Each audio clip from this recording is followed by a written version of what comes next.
Alors il y a 6 mois, je vous avais fait un tutoriel pour vous apprendre à résoudre le Rubik's Cube 3x3. Et je vous avais dit que j'allais continuer ce genre de vidéo en essayant de vous montrer comment vous pouvez être de plus en plus rapide. Alors aujourd'hui, je me suis décidée à tourner la suite. Et donc dans cette série de 4 épisodes, je vais vous montrer comment vous pouvez améliorer la méthode débutante afin de probablement passer sous les 1 minute. Et je vais également vous donner 2-3 conseils qui vont vous permettre d'être plus à l'aise après pour apprendre la méthode plus avancée, dont je vais également faire un tutoriel plus tard sur la chaîne. Donc je précise que cette série de 4 vidéos n'est pas un tutoriel, donc si vous ne savez pas résoudre un Rubik's Cube, je vous conseille de regarder ma vidéo que je vais mettre en description, parce que cette série ne vous servira à rien. Alors ici, dans le premier épisode de cette série, je vais parler du concept de color neutralité et je vais également vous montrer vos premiers finger tricks. Alors déjà, qu'est-ce que c'est que les finger tricks? C'est le fait de bouger les faces avec ses doigts plutôt qu'avec ses mains, parce que généralement quand on débute, on aime bien tourner les faces un peu comme ça avec des mouvements grossiers. Donc je vais vous montrer vos premiers finger tricks qui vont vous faire gagner peut-être quelques secondes déjà à vos temps habituels. Et je vais également vous parler du concept de color neutralité.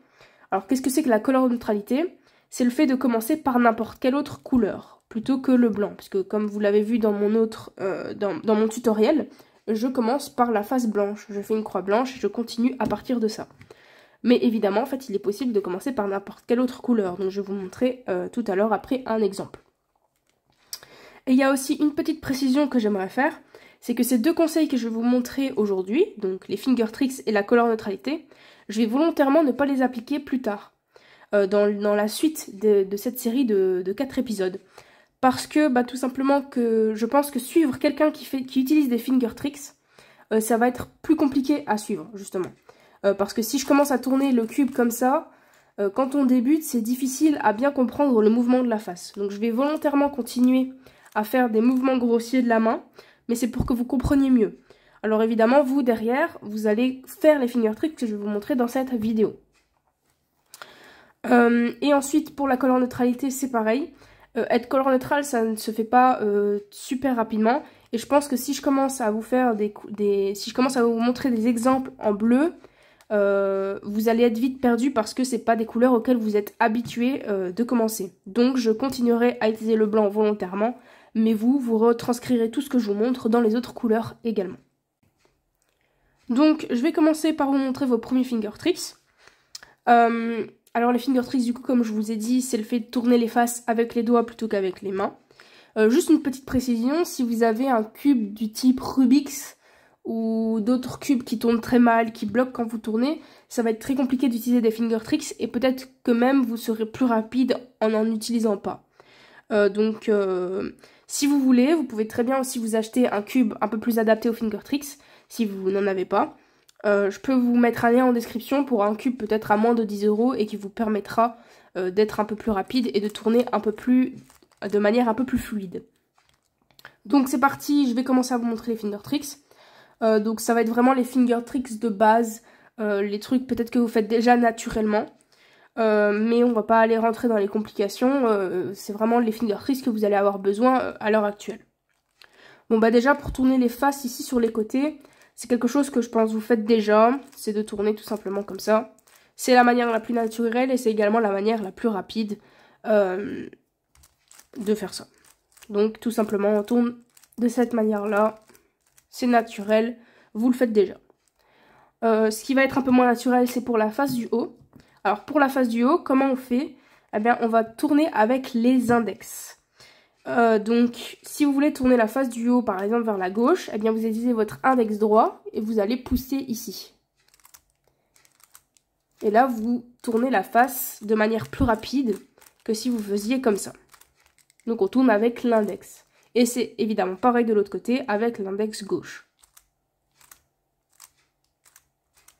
Donc voilà, vous pouvez vous entraîner par exemple à faire ça de temps en temps comme ça, pour vraiment habituer votre cerveau à utiliser l'index plutôt que la main. Ensuite, pour tourner la face ici, eh bien ça va être le même principe, sauf qu'au lieu d'utiliser les index, on va venir utiliser les annulaires. Donc on pousse ici, comme ça. Et pareil de l'autre côté. Et pareil, vous pouvez vous entraîner à faire ça pour habituer le cerveau à utiliser ses finger tricks plutôt que de faire comme ça. Ok, et maintenant le dernier finger trick que j'aimerais vous montrer, c'est pour bouger la face ici. Eh bien pour ça, on va appliquer la même chose que pour bouger la face du haut. Mais on va tout simplement du coup tourner les mains comme ça. Pour tourner ici la face qui est en face de nous, justement.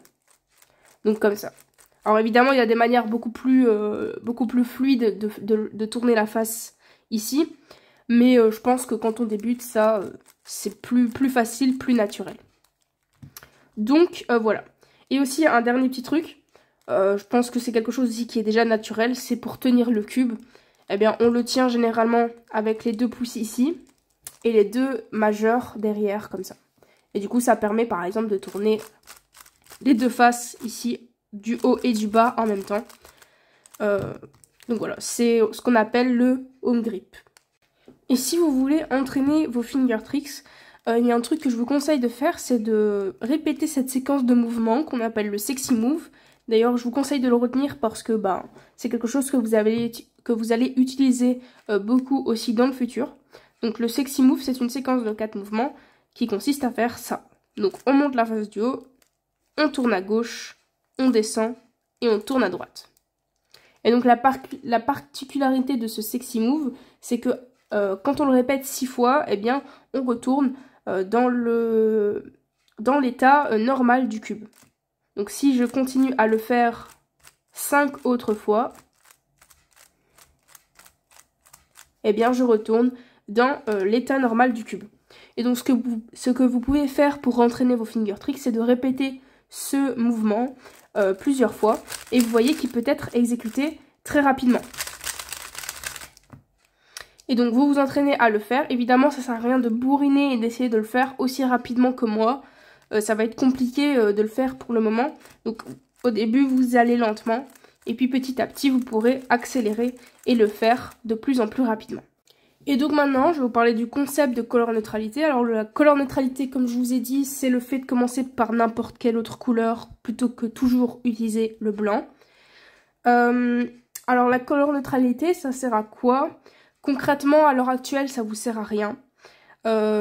Parce que vous n'êtes pas encore à un niveau de vous dire tiens, si je commence par le orange, ce sera plus facile pour la suite, etc. Donc c'est plus pour un conseil qui va vous être utile plus tard. C'est pas nécessaire d'être couleur neutrale. Il y a beaucoup de bons cubeurs qui ne sont pas couleur neutrale. Mais je pense que ça peut être un avantage. Plus on est lent, plus c'est facile de s'habituer à utiliser d'autres couleurs parce que le cerveau n'est pas encore habitué. Parce que si vous ne savez pas, le fait de résoudre un Rubik's Cube, c'est plus de la mémoire musculaire qu'autre chose. Et donc si vous faites du blanc pendant longtemps, eh bien votre cerveau, il a une mémoire musculaire en repérant les couleurs blanches. Et donc du coup, si vous commencez par d'autres couleurs, vous n'allez pas être aussi rapide que si vous commencez par du blanc. Pourquoi est-ce que je vous demande de le faire maintenant? Parce que tout simplement, à l'heure actuelle, vous êtes encore à un niveau où votre cerveau n'est pas habitué beaucoup aux couleurs. Et donc du coup, le faire maintenant sera beaucoup plus rapide que si vous le faites plus tard. Donc voilà, je vais vous montrer tout simplement un exemple, parce que je pense que c'est déjà assez clair comme ça. Juste à vous expliquer ce que c'est. Et je vais vous faire un exemple pour vous montrer que vraiment, utiliser une autre couleur n'a aucun impact sur la méthode. C'est vraiment exactement la même chose, sauf qu'au lieu de chercher des couleurs blanches, par exemple, on va chercher des couleurs bleues, rouges, orange, jaune, etc. Donc je vais mélanger le cube. Et je vais vous faire un exemple, par exemple, avec la croix verte. Donc on va commencer par la face verte. Alors évidemment, je vais aller rapide, parce que la méthode, vous la connaissez. C'est juste pour vous montrer que ça ne change rien à ce que vous faites d'habitude. Simplement, vous pensez à d'autres couleurs qu'au blanc. Donc c'est parti. Donc ici, on a la face verte au-dessus. On a déjà une arête qui est connectée. Eh bien, on va chercher d'autres pour la connecter également au centre. Ici, j'en vois une. Eh bien, je tourne la face et je la connecte au centre. J'en cherche une autre. J'en vois une là. Je peux la connecter. J'en cherche une. Elle est ici. Je la connecte. Donc, j'ai une croix verte. Ici, j'ai de la chance. Tout est connecté. Donc, je passe cette étape. Ici, je vois, cette fois-ci, du coup, au lieu de chercher des coins blancs, eh bien, je vais chercher des coins verts. Ici, je vois un coin vert. Je le mets en dessous de l'endroit où il doit aller. Ici, le coin, il est blanc, il est jaune, rouge, vert. Eh bien, je le mets en dessous du centre, vert, jaune, rouge. Et j'exécute le même algorithme, c'est exactement la même chose, jusqu'à ce qu'il soit mis à son emplacement. Je cherche un autre coin vert, ici j'en ai un ici, je le mets en dessous de l'endroit où il doit aller, et je continue. Je fais la même chose. Voilà, il est inséré. Ensuite, j'en cherche un autre, j'en vois un là, je le sors, je le mets en dessous de l'endroit où il doit aller, ici, et j'exécute le même algorithme. Il est placé. Et là, maintenant, celui-là, il va là, je fais pareil, il est inséré.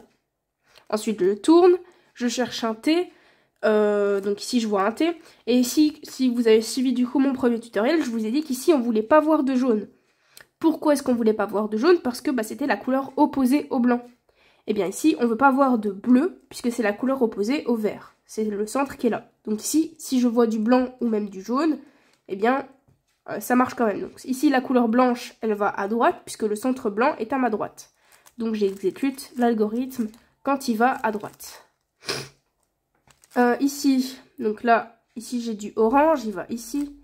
J'exécute l'algorithme quand il va à droite.